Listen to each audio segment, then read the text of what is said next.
My name is Michael Guyad, publisher of the Lead Lag Report. Joining me for the hour here is Denise Hearn, who co-authored The Myth of Capitalism, which I think is a phenomenal title, has some great feedback and reviews on Amazon. Denise, for those who are not familiar with your background, introduce yourself. Who are you? How'd you get involved in wanting to write about capitalism? And what are you doing currently? Yeah, thanks so much, Michael, for having me. And I was loving that Lincoln Park throwback. It was taking me right back to to being in high school in my car driving around. I co-authored the book "The Myth of Capitalism" with Jonathan Tepper. Back in 2018, it came out. It was a Financial Times Best Book of the Year, which is our claim to fame.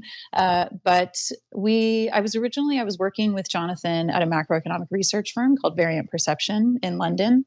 And we were both interested in trying to understand the question, what are the macroeconomic drivers of inequality? It was a couple of years after Piketty's book had come out. It was topical for many people. I had a background in sort of social impact, like impact investing, and so these questions were ones that were really important to me, and I was interested in trying to uncover a different angle that at the time was lesser discussed. And as we started researching for the book, we realized that the role of industry concentration, decades of merger waves, lax antitrust enforcement was a core piece of the story as to why workers' wages were declining. Worker bargaining power had lessened over time, and and the like. And so that was kind of what got me into the space. And I quit the day job. I started my own consulting company. I've done writing since then. I have a newsletter called Embodied Economics, and essentially, I'm just asking big questions about the world, how financial systems operate, how markets operate, and what are the kind of axiomatic paradigms that really underpin how we build the world. Because I think with any market question, the more you peel back the layers of the onion, the more you realize that there's some sort of predominant worldview underpinning why we've set things up the way that we have. And those are the questions that I'm interested in better understanding and exploring in my writing and my work.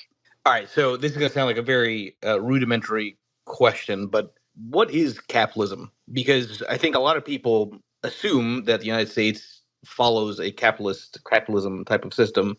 You and I both know that's not really true. Yeah, absolutely. So capitalism, of course, it preferences capital, and I mean, there's many ways that you can slice this question, but I think when we're looking at how capitalism gets applied versus what it is in theory, it's if you look at any definition of capitalism, it says that it has to involve market competition. And so when we titled our book "The Myth of Capitalism," what we were saying is, to your point, we think, especially in the US, that we're this bastion of capital markets and capitalism, and yet we have had 4 decades of increasing concentration, and monopolization across every industry. It's not just tech, it's agriculture, it's funeral services, it's cheerleading. It's sort of like any nook and cranny that you look at in the economy. For the most part, there's been increasing concentration. And so when you have that kind of structural decline of competition, you can't say that you necessarily have free markets anymore. And I think more broadly, there's no system that operates a purely capitalist economy. Every single nation employs a mixture of public public control, socialism and capitalism. And even I find it interesting because the Heritage Foundation, which ranks the freest economies in the world, usually ranks Hong Kong and Singapore as number 1 or 2. And I've lived in both places, and it's fascinating, that those are considered the freest economies in the world. Singapore, 80% of Singaporeans live in state-owned housing. They have, large sovereign wealth funds that invest in state-owned enterprises. Hong Kong is very concentrated, and so forth. So, there's no system which sort of operates on pure, free, unfettered markets, essentially. Okay, now there's a lot of different places my mind goes to. So this point about increasing concentration, I've made this point that increasingly every industry that you can argue is basically an oligopoly, right? You have 2 or 3 companies that pretty much dominate set price, and that you wouldn't have supply chain disruptions if you had competition. And that relates a little bit to, you can argue, the Pareto principle. right? In the sense that there's this phenomenon usually throughout history whereby 80% is attributable to 20%, right, of the players in a Mm-hmm. particular field. But now it's increasing. I think you can argue gotten to something like 95-5, right? It's become even more skewed towards that 1% that drives pretty much everything. This relates to inequality. But I don't know, Denise, if you've done any work on how did the removal of the gold standard perhaps accelerate some of these dynamics? Because it seems to me that whereas you're always going to have a degree of industry concentration, perhaps when you move towards a fiat only based system where you didn't have discipline in terms of monetary policy, that Mm-hmm. it made the concentration even more concentrated. Yeah, I mean, I think there's, I mean, this is not my area of expertise, but I would say that, I think that there's definitely a story to be told about, the expansion of monetary policy, the expansion of the monetary base, and how much liquidity that's injected into markets that's sloshing around, and that actually there's kind of increasing concentration, not only at the level of the company, but from a systems perspective there's concentration of capital flows, right, all the way up the capital market stack. And so you have larger and larger asset owners and allocators allocating larger amounts of capital. They have concentration limits of where they can allocate. And so, kind of all the way through the system, there's this increase in concentration of capital and of power in decision making about where money goes. And so, that increases the concentration at the firm level. So I definitely think that that's a part of it. I also think that the financialization of firms is a huge thing. That I think it's more than 80% of S&P value is in intangible value now, right? And it's IP moats, it's goodwill, it's all these things that effectively we've attached economic value to, but they in many ways are sort of divorced from if you will, the real economy. I think one of my favorite examples is in 2021, Tesla made more money selling Bitcoin and regulatory credits for its carbon credits than it did ever selling cars, right? And that's sort of the reality of markets today. That the way that we've understood profit, the way we've understood economic value, is in many ways a far cry from sort of what it was historically, when we had perhaps a closer entanglement between economic value and the material world. Talk through the audience, sort of the evolution of, aside from perhaps the backdrop of monetary policy and the fiat system.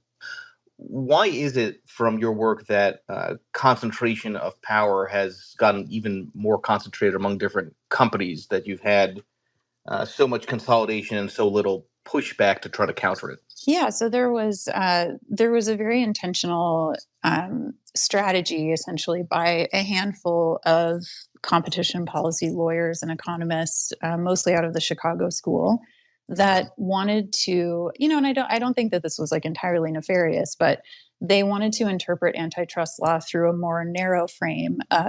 Historically, when antitrust law was originally enacted, the Sherman Act and the Clayton Act, the focus really was on market power and sort of the dominant power of firms, right? It was during the Gilded Age. You had the Rockefellers, J.P. Morgans, right, and who had amassed enormous power in trusts, and so antitrust came. Antitrust, it was to break up the power of these dominant trusts. And then over time, what happened starting in the 1970s and 1980s was a focus specifically on what's called the consumer welfare standard, which was, as long as companies are lowering prices for consumers, we don't really care how much market power they amass. And there was a focus on efficiency, and that efficiency sort of became the predominant public good, for which we thought, as long as systems are efficient, and they're, again, that it's those efficiency gains are being passed on to consumers by way of lower prices, then we'll sort of allow as much M&A activity as we want. And that basically, those 40 years have presided over decades of merger waves where we've seen this increasing concentration. And there's a fantastic economist in the US named John Quokka, who did a post-merger analysis on thousands of mergers. And what he found was, when you had a merger that led to 6 or fewer competitors in one industry, in 95% of cases, prices actually rose following the merger, right? Because a company, of course, at that point has market power, and so that means that they can, they can raise prices on consumers, they can squeeze suppliers, they can squeeze labor, and so forth. And so even the sort of predominant idea of efficiency gains hasn't, it hasn't delivered what it was meant to. And then of course you enter into the tech era, and you've got Google and Facebook offering free products. Well, how do you understand antitrust through the lens of the consumer welfare standard when you have companies offering free products, right? They get a free pass essentially. So we're now thankfully in a position where there's a kind of a rethink of antitrust policy that's happening federally. We've got fantastic enforcers at the FTC with Lena Khan, and the DOJ with Jonathan Cantor, who are really trying to revive the kind of original zeitgeist of antitrust policy, which was to challenge corporate power and financial power. But I think the problem, though, there you can argue is that it's almost like it's too late. I've heard you make that point that, as these companies got larger and larger, the regulations got longer and longer, right? To the point where if the argument was that concentration results in lower prices and that the threat of new entrants would keep those prices lower, well, the problem is you can't really have new entrants if you can't abide by the regulatory laws in place, which only the very large firms who have the firepower in terms of legal expertise, right, can even abide by. So that seems almost like you've got two opposing forces, right? You might have some anti-monopoly focus, but against that backdrop, you have these legacy laws in place that make it impossible for smaller companies to even enter the field. Yeah, no, you're absolutely right. I think regulation, can have sort of mixed results in that way, and we certainly saw that with the introduction of Dodd-Frank, right, where Glass-Steagall, I think, was like 38 pages or something, and then Glass-Steagall was thousands of pages. And of course, if you're a small firm, it's much harder to compete. And so, as much as some of the large players tend to decry regulatory interference, in some ways they do like it because in many ways it only undergirds the power that they have and their ability to comply. So I do agree with you there. I think that when it comes to antitrust policy, we're seeing much more aggressive enforcement by the FTC and DOJ. Recently, as an example, they just put out something on interlocking directorates, which is if you are sitting on the board of multiple companies that could be competitors, that's actually an antitrust violation under the Clayton Act, but it hasn't been enforced for 80 years or whatever. So they're kind of putting people on notice, which is great. And I think that we're going to see, a lot more of that kind of action from those two institutions, which is sort of long overdue. But competition policy does interact with many other kinds of regulatory jurisdiction, whether it's privacy, whether it's consumer protection. I just was speaking last week at the Competition Bureau, which is Canada's FTC essentially, and they had a conference on the intersection of sort of sustainability and green growth initiatives and competition policy. So there's many areas where regulators need to be thoughtful about how they want to be writing policy such that, to your point, that they don't impede new entrants and that they don't make things so onerous that it's difficult. And so there's kind of a pro-competitive regulatory approach, and then there's also coupling that with robust antitrust policy. So I wonder if, and it kind of goes back to why I played that song at the beginning. In the end, it doesn't even matter.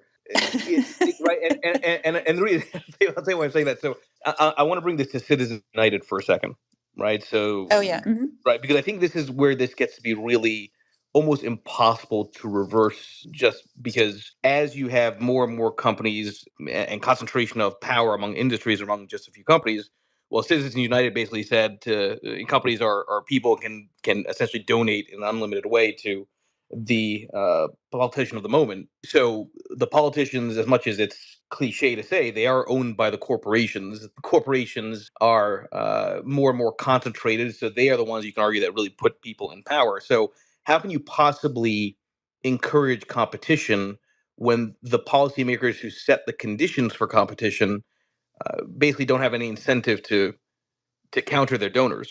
Yeah, I mean, that's a huge problem, regulatory capture and the kind of revolving door between not only with political contributions, right, but you see heads of regulatory agencies then going back and like Monsanto, so a senior executive at Monsanto then going and sitting on the FDA and like going back to Monsanto after their tour of duty. So it's so absolutely, I think that that's a major problem, and that's something we cover in the book as well. I think that I think you're absolutely right. Like one of the problems is that, and this is what I find ironic, right, about what's happening now with conservatives saying, "Oh, we don't like corporations setting the political agenda. We don't like them having so much power to be able to impose kind of social what should be so democratically determined." Social judgments and values about various things. We don't like them having this power, but it's a little bit disingenuous because they gutted over the last number of decades any kind of mechanism to countervail the power of dominant corporations. And so you have companies now, when you look at this, the kind of, what's the word I'm looking for? Most powerful economic agents globally, many of them are corporations. They're not countries, right? So corporations have essentially become sort of parastate institutions where they can skirt, tax law, they can skirt many types of regulatory boundaries, and so they are arguably the largest and most powerful force in our political systems. And in some ways, there's a big conversation about how they've undermined democracy, whether that's Facebook or even Twitter, these various things. And so. So I think you're right in essentially calling it out as a huge problem, but I don't think that it is too far gone that it doesn't even matter. I think now, and I don't want to place too much sort of undue pressure on Lena Khan as an example or Jonathan Cantor, but when you have people in powerful positions who can't be bought off, I think that is incredibly powerful, and I think that that's why, as an example, Lena is getting so much pushback from the Chamber of Commerce, which is Google funded, and other groups who are genuinely scared of her and of what she can do. We've also, Gary Gensler at the SEC is doing a lot of work as well. And I think when you have individuals who occupy those positions of power, even with all their bureaucratic constraints and whatnot, when you know that they have zero interest in going to work at one of the dominant companies after their appointment, I think that that's a very powerful thing. And that to me is inspiring and gives me hope that there's at least some potential to turn the tide here on some of these dynamics. No, I love that because actually it reminds me of I had watched on Hulu Dopesick not too long ago, where with Michael Keaton, and it's about the Statler family and the opioid crisis, and that's one of the right. That's one of the dynamics that's covered, which is the idea that someone from the FDA essentially gets hired by the Statler family, and then they have an incentive to not have strict laws to counter obviously all the pain that company created, right? So there's a really it's like it seems like an incentive mismatch. So if you're going to work for a public entity, you're not really paid that much. You want to get paid more, but to get paid more, you have to ingratiate yourselves to the companies which are creating more concentration of power and ultimately probably are not good for society. Yeah, exactly. And and that story, there's many examples of exactly that happening. And the other thing is that there's a whole kind of legal apparatus, right? And there's a whole economic apparatus of economists for hire, lawyers for hire that go and defend corporations when they went in court. Many of the major law firms, those are their clients, right? So there's many sort of pockets of resistance to the work that I and my colleagues are trying to do, of course. But at the end of the day, I think what's remarkable is actually seeing how much can be accomplished with sort of a small group of dedicated actors who really, are driven by a vision of seeing competition restored, and it's not just competition for competition's sake, of course. It's because there's all these kind of knock-on effects from that in terms of macroeconomic effects. And it's better for local communities, it's better for entrepreneurs. One of the initiatives that I helped launch is called the Access to Markets Initiative, and we speak to entrepreneurs who are facing barriers to competing in their industry with dominant gatekeepers. And we speak to musicians, we speak to Silicon Valley entrepreneurs starting cloud computing or cloud storage businesses. We speak to farmers. We speak to pharmacists, independent pharmacists, and all these different entrepreneurs and independent business owners who may not have anything in common. They may be from different political persuasions. They may be, every form of diversity, and yet they identify a common problem of saying there's a dominant gatekeeper in my industry that's making it incredibly hard for me to grow my business, for it to scale. They're, actively subverting me at every turn, or they're, jacking up the prices on me or whatever. And so all of a sudden there's sort of like a common ground and a political home for people. And I think that that's incredibly powerful. I think that, that's what we're trying to do, is sort of just identify problems that real people are facing and bring them together such that they can be a powerful countervailing force in policymaking. And sorry, I'll just say one last thing on this, which is, that sometimes these political processes can seem very distant, they can seem technocratic, and they also, to your point, people sort of say like, oh, what's the point? It's everything is too corrupted and my voice doesn't make a difference. But one small example is that the FTC right now is redoing their merger guidelines. And those are really important because they tell the courts essentially how to interpret cases, and they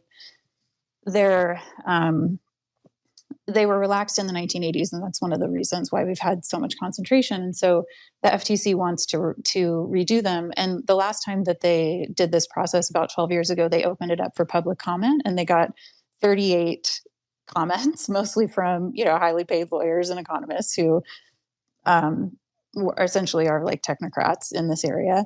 And this year when they did it, my organization, so I'm a senior fellow at the American Economic Liberties Project, which is an anti-monopoly group based in Washington, D.C. We put this out to our networks far and wide. We said, if you've been affected by a merger at all, the FTC wants to hear your story.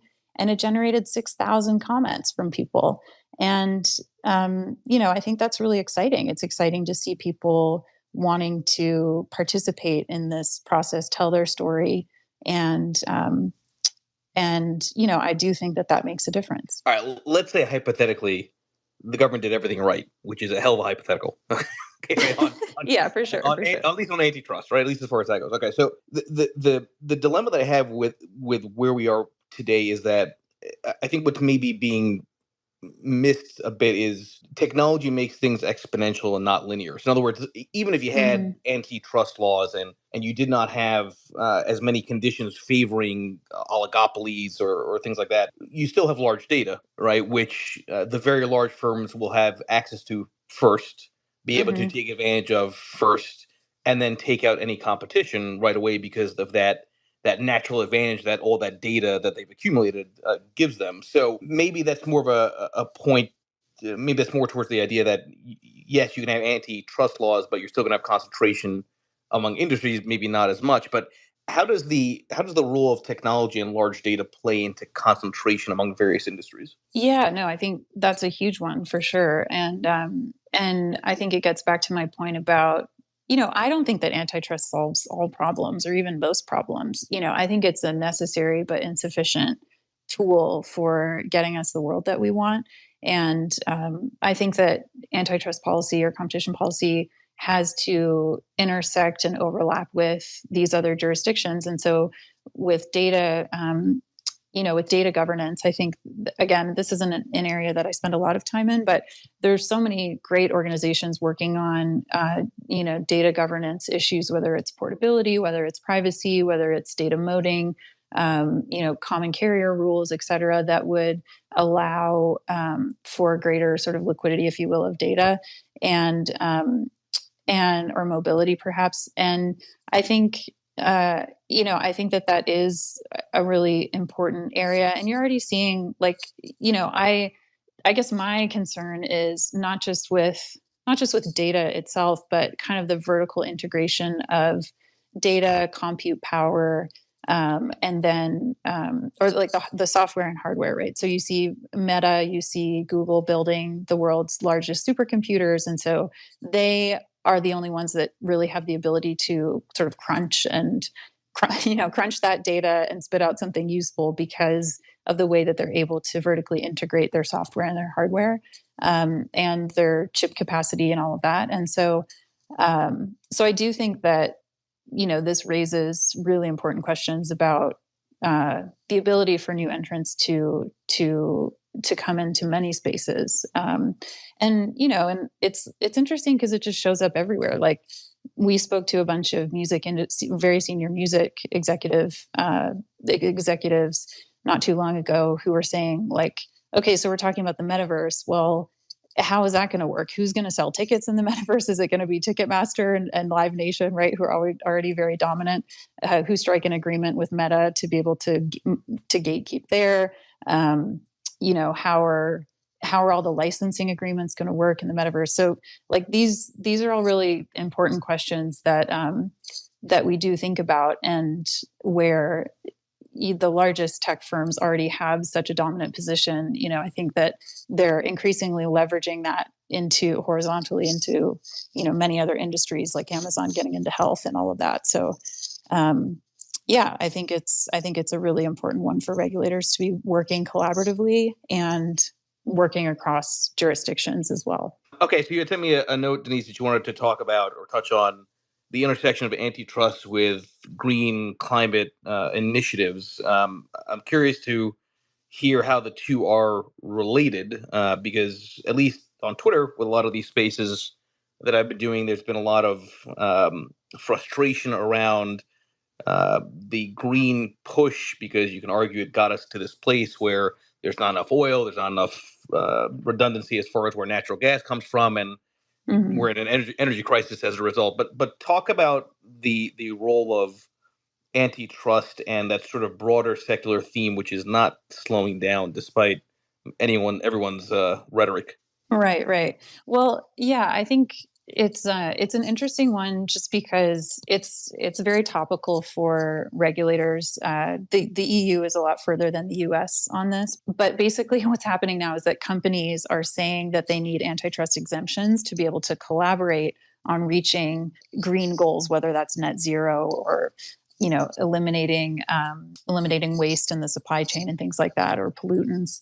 And so they're saying, hey, we want to get together. We want to get together. We want to set industry standards, perhaps, or we want to, we want to form an alliance with some of our competitors, or maybe we want to do joint investments or information sharing of various kinds to be able to meet these targets. And so regulators then have to say, oh, okay, well, we haven't really, historically, sustainability goals haven't really been a major consideration in antitrust enforcement and legislation. And so you saw in Austria, actually, last year, they put in a anti-cartel exemption, they put an exemption into their anti-cartel laws to allow companies essentially to collude if they were doing it in service of environmental goals.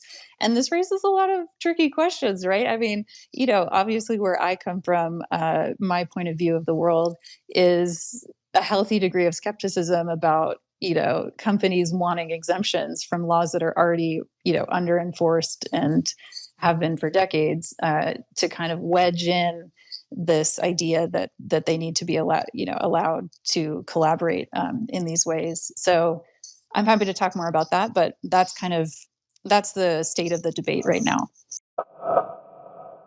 Yeah, thanks, Adam. So nice to be connected. And I've been appreciating your claps and whatnot. It's nice to see people interacting on here. Yeah, I mean, you're absolutely right that in 2021, I think it was the all-time record of M&A, right, in both the US and Canada. And I'm Canadian, which is why I talk about Canada, but I live in the US.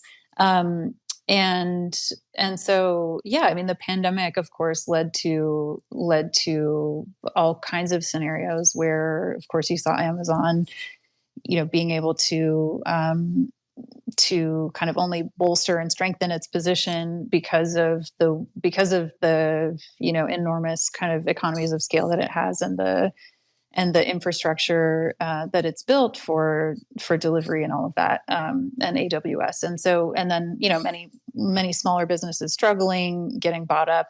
Private equity we haven't talked about yet. They've been extremely aggressive. They were obviously sitting on large amounts of dry powder going into the pandemic. And so that basically fueled, huge buyouts and things like that. So yeah, in many ways, these dynamics are not getting better. Sometimes I'm just like, oh my gosh, what am I, maybe to Michael's point, in the end, it doesn't even matter. But the FTC is challenging some of the mergers that are coming through. They're making, they are making adjustments to the merger guidelines, which we should see later this fall, which would try to get around some of the serial acquisition plays by private equity to allow for more transparency and things like that. But I do think, to Michael's earlier point too, that a lot of this is driven by monetary policy. It's driven by asset owners and allocators at the top of the capital markets stack, who essentially are often incentivized to pursue monopolies because they are. But yeah, so it definitely is something that's incentivized by the capital markets as well. And I think that there's some interesting new conversations also happening with investors where they realize essentially that they are universal owners, like pension funds starting to wake up and go, oh, okay, we own the entire market. We don't want to create structural fragility in markets to the best of our ability, and so maybe investing in some really extractive private equity tactic that's like rolling up, mobile home parks and nursing homes where there's much higher death rates, et cetera, doesn't serve our beneficiaries, right? But how do we think about that? And I don't think that many institutional investors have good answers for that yet. One of the projects I'm also involved with is called the Pre-Distribution Initiative. Sorry, you can feel free to cut me off because sometimes I can just keep going. But you're monopolizing the time. So, I know. Okay. I'll just make this last point and then I'll stop. But so that project, Pre-Distribution Initiative, started by my friend Delilah Rothenberg. I'm on the advisory board. Well, I'm chair of the advisory board. She is working with institutional investors to say, like, hey, I know it's a tough position. You've had years of really low interest rates, and so you've been trying to allocate to these really high generating asset classes, but they're also very risky, right? Whether it's like high yield corporate debt or what have you. But maybe what you need to do is actually try to allocate more to the middle of the risk return spectrum and pursue more regenerative investment structures that are not so extractive. They don't use over leveraging, et cetera. Like maybe it's, equity redemptions or various things. And so I do think that there's conversations starting to happen, which give me the ability to keep going day after day on this stuff. But I agree that, the overall trends are really feel difficult to push back against many days. And I'll add to that, and I'll go back to you, Adam, real quick. On the monetary policy front, this is why my tweets have been increasingly disturbing in the way that I put the copy together, because I myself am disturbed by this environment. The dilemma here, this goes beyond just the value of portfolios. So if rates keep rising at the way that they are rising, first of all, you're going to have mass bankruptcies among the smaller cap companies, which are the competition to the large companies, which are running the show. So this is what's so wild about this environment that people are not really, I think, fully understanding or appreciating, which is that in order to have competition, you also need to have low cost of capital, right? So you're already in a very concentrated state, which makes the entire environment very fragile. Now you've got this historic correlation in the drawdown between equities and treasuries as the baseline for the entire capitalist system, with concentration in all these industries. Coming out of this, if you thought concentration was bad now, I can't imagine in 2 years what the economy is going to look like in terms of the companies that could end up failing. And then again, more power accrues to the very top. Mm-hmm. Yeah, I agree with you. I think the only thing I would add is that, the low interest rate environment already allowed companies like Amazon to arbitrage their position in the sense that they access debt very cheaply, and then they turned around and offer small business lending to their third party suppliers at like 26% interest or whatever it is, right? And so I think that like the interest, whether it's low rates or high rates, I agree with you, that higher rates will be difficult for smaller firms, but in many ways it already has been difficult because the ways that they've been able to access capital also have been shrinking, right? I mean, banks have consolidated massively. You've seen rural bank closures across many rural areas and the like. And so I think that the access to capital issue has been a large problem for a very long time. And to your point, probably will only increasingly become so. Going back to concentration of power, right? Coming out of this, and we will come out of it. The question is in what form. Coming out of this, I don't know. It just seems to me that this is the recipe for something far more severe than people appreciate. That with the sheer amount of debt in the system and the amount of leverage in the system, you really are going to have everything being run by just one or two companies, and that's it. Yeah, so we actually spoke a little bit about that. Maybe you weren't in here when we discussed the kind of regulatory capture issue and lobbying of firms. But yeah, that is a major issue. The one point I wanted to loop back on to Michael and Adam when you were talking about the cartels is I think the other interesting element here is that you'll often see now some of the talking points from the large companies that are global that compete globally say, well, it's a matter of national security, right? We need to be allowed to collude, or we need to be allowed to gain this kind of market dominance because that's the only way that we can compete with China, as an example. And there may be some truth to that, but I also think that there's a real danger in giving carte blanche to companies, right? And to kind of screw us economically domestically in order to compete globally or whatever. And the other thing that's interesting about that argument is that many of the industries that have concentrated are not globally tradable goods. As I mentioned at the beginning, funeral services, right? People aren't shopping around globally, let alone out of state to bury their loved ones. And yet you've seen massive consolidation there, and the price of a casket has gone up 10x or whatever.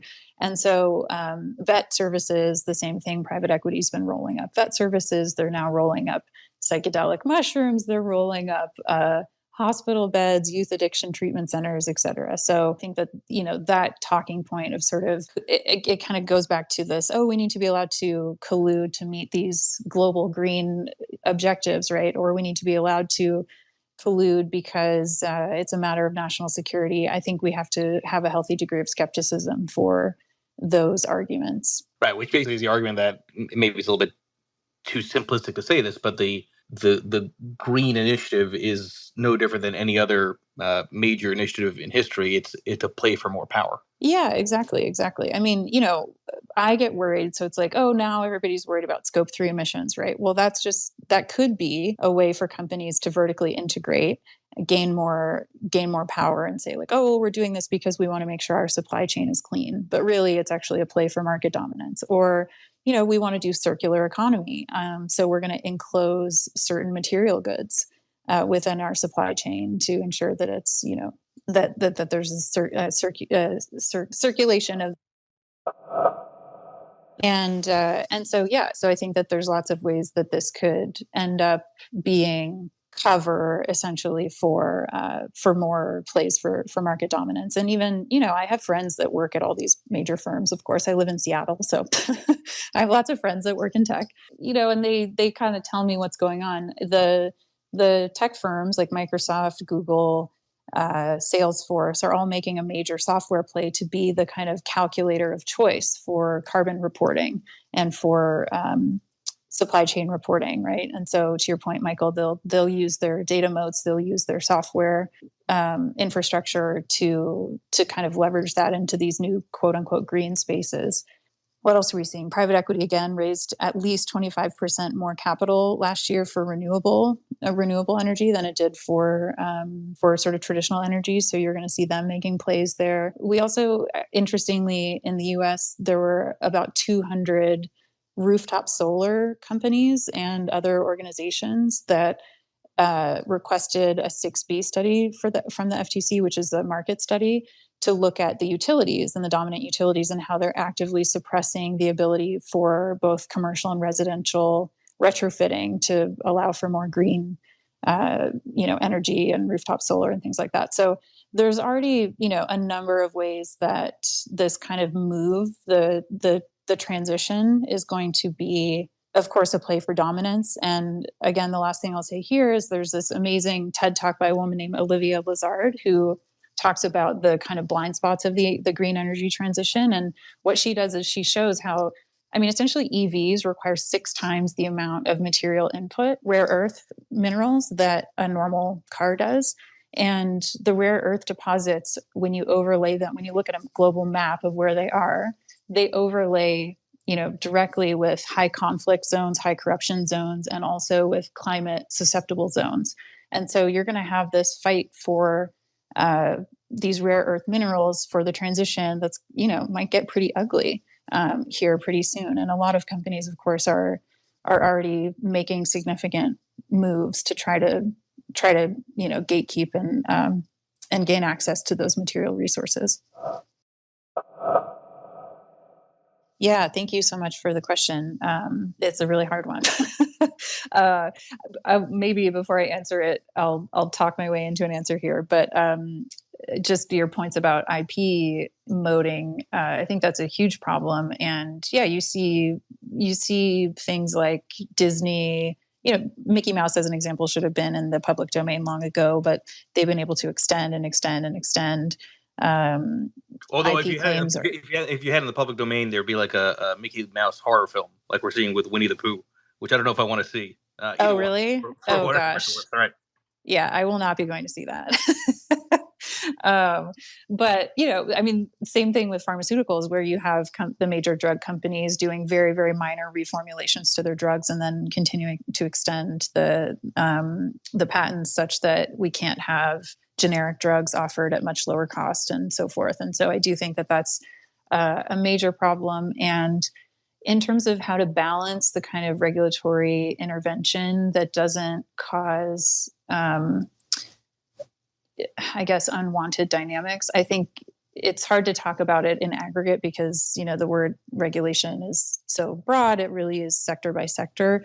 One thing that's interesting, which I'm still sort of on the fence about, but something that Europe is experimenting with, is essentially what they call regulatory sandboxes, where they get people from industry, they get regulators together to sort of like try out and do a little bit of co-creation. Again, sometimes, it's like, okay, is that just a space for more regulatory capture, or is that actually a generative place where we can be much more thoughtful about how we're going to be instituting certain policies? But like I also mentioned before, that I think that one of the ways that we can solve this is we've really overemphasized, especially in the U.S., the idea that you make political change strictly through electoral politics, that you elect the president into office and that he's going to solve all the problems, and hopefully eventually she's going to solve all the problems. But I think what needs to happen is kind of a small D democracy movement, which we're seeing actually globally. There's something called citizens' assemblies, I think, are really interesting, where you get a representative sample of about 150 citizens to deliberate on a particular issue, and then they make their recommendations to the regulatory body or the instituting body to make those changes. And I think that we need to see much more of that, like much more citizen participation in policymaking. And that's possible. It's not like it's impossible. It's just that we've sort of lost the muscle. We've forgotten how to exercise it. And I think that could be a strong countervailing force against some of this regulatory capture that we're seeing. So that's something I definitely advocate for, but I don't think there's necessarily a good or easy answer to your question, Gnostic, but I appreciate it. I shared in the nest the Winnie the Pooh poster for anybody that's curious. So maybe we should have Blood and Honey. Oh no! Oh yeah, no. I kind of like Monopolies, if that's the case. To keep Mickey Mouse under Disney control. Oh, that looks horrifying. Oh yeah, my gosh. No. I mean, atrocious is the only way to describe it. Let's go to Howard. Yeah, that's a great question. I don't know that I have a great answer because it's not something that I follow sort of in aggregate. I have a few anecdotes here and there. I'm also curious, Howard, what you've been working on with small democracies. So I'd love to hear more about that. But I do think that you're right that a lot of the work of antitrust enforcement obviously isn't just at the federal level. It is at the state level. It is with these plaintiffs' cases, and that there's kind of a re-education that needs to happen with a lot of the judges who have been uh, making their determinations based on the kind of ideology of the last 20 or 30 years, which is also the case with the bureaucracy within the agencies at the FTC and DOJ. So it is it's a bit of a task to sort of change over these perspectives that have been pretty entrenched for a long time. Um, I have heard of a few cases that sounds like similar to yours, where it was a disappointing outcome. One of the things that we're trying to do with the American Economic Liberties Project, and we just launched last week, I can tweet out the link to it, is we're trying to essentially cause a resurgence of the Robinson-Patman Act, which deals with monopsony power of buyers. So large buyers, Walmart, Amazon, retail buyers, essentially, that can use their buyer power to the detriment of smaller providers and suppliers and engage in price discrimination, whether it's like loyalty discounts or what have you. So we're trying to bring that back. And there is some jurisprudence around early cases with the Robinson-Patman Act. But again, that's another area of law that just simply hasn't been enforced for many decades. And I think that that's an area of opportunity that hopefully, some smaller businesses could bring either, maybe a class action or something, as well as medium-sized businesses using that. I think many of them just don't even know that it's there because, so many areas of it's funny too. We talk to companies, or like we'll hear stories where I think people just like don't even know what's illegal anymore because it hasn't been enforced for so long. And so, yeah, so I think that we're trying, but yeah, sorry, I don't have a better answer for you, Howard, but that's all I know at this point. Yeah, I mean, I'll be honest, I try to sidestep this conversation because I think that the words capitalism and socialism are kind of straw men often, and they are so the boundaries of how people understand. It's like you have to at least define terms, right? You have to get people to sort of agree on definitions before you can even have a logical discussion or debate. And so I don't know that trying to revive like a better understanding of capitalism is the way to go. I think that the way to move forward is to say, like, every market is shaped by democratically determined rules, informal or formal. And, I just finished reading the awesome book, The Moral Limits of Markets, or What Money Can't Buy, The Moral Limits of Markets. And we've sort of forgotten that, we get to determine the rules of engagement for how we build our economic systems. And again, going back to what I said at the very beginning of my intro about understanding the paradigms that underpin these systems, things like there's a very active debate right now about the idea of growth, green growth, degrowth, GDP, how we measure it, how we understand it. I think those are riper areas to focus the debate because when you get into the unhelpful binaries, socialism versus capitalism, it sort of becomes like very partisan very quickly, and you can't get very far in a way that's actually useful to moving forward. I think the questions about how we structure capital markets, how we understand economic frames, and our normative economic frames, how we understand ownership, how we understand all these different components of markets. I think those are richer areas for people to engage on. You are the best at asking the most difficult questions.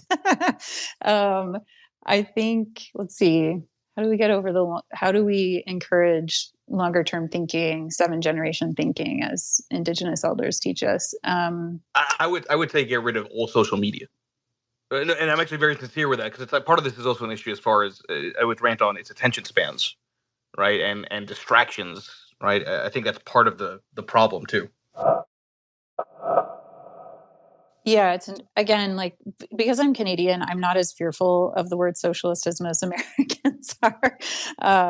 But I think, not to say that I am one, but just that there's a different orientation to these words and these concepts. But I mean, I think to the point about social media, I read, I love Eric Fromm as well. Thanks for bringing him into the conversation.